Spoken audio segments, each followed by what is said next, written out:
Hello guys, welcome back to my channel. আমি সৌমিতা। তোমরা সবাই কেমন আছো? আই হোপ সবাই ভালো আছো, সুস্থ আছো। তোমাদের নতুন একটা ব্লগে তোমাদের সবাইকে জানাই অনেক অনেক ভালোবাসা। তো আজকে আমি ব্লগটা শুরু করছি বিকেল থেকেই। আয়ুষকে নিয়ে এখন মাঠে যাচ্ছি। ওখানে চলো মাঠে গিয়ে তোমাদের সাথে কথা বলবো। তার আগে বলে দিই, সকালে অনেকটাই ব্যস্ত ছিলাম, তাই জন্য সকাল থেকে ব্লগটা কদিন ধরে দিতে পারছি না। তো এখন বিকেল থেকে ব্লগটা শুরু করছি। আই হোপ তোমাদের সবার ভালো লাগবে। তো এখন আমি আয়ুষকে নিয়ে যেহেতু কোলে নিয়ে যাব, তো এক হাতে না মানে ব্লগ করাটা খুব অসুবিধা হয়, কোল থেকে নেমে যায়, রাস্তাঘাটের ব্যাপার। তো তো আমি মাঠে গিয়ে একবার তোমাদের সাথে মানে মাঠে গিয়েই একবার ব্লগটা শুরু করছি। চলো, আশা করি তোমাদের ভালো লাগবে। আজকে আয়ুষ সারাদিন মাঠে কি করে না করে সবই তোমরা দেখতে পাবে। তো চলো যাওয়া যাক। আয়ু, ওই দেখো দিদির জুতোটা পড়েছে। চলে আসো চলে আসো। আবার ওই পারে যাচ্ছে। আয়ুষকে মাঠে নিয়ে এসেছি খেলার জন্য। খেলছে দেখো দিদির সাথে।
দাও ওটা দাও, দিয়ে দাও, ওটা দিয়ে দাও। মুখে দেয় না বাবা, ওটা মুখে দেয় না। দাও দাও দাও দাও, দিয়ে দাও দিয়ে দাও। দাও, মুখে দেয় না বাবা, দিয়ে দাও।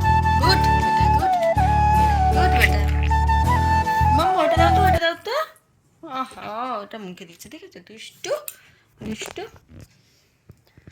তো একটু আগে আমরা বাড়িতে এসেছি, এসে আজকে মানে ওখানে যেহেতু গোয়ালে দুধ দেয়, তো ওই গোয়ালা গাছ থেকে দুধ নিয়ে একেবারে ঢুকি আমি এসে আসে দুধ খাওয়ালাম। এই যে সন্ধে দিলাম।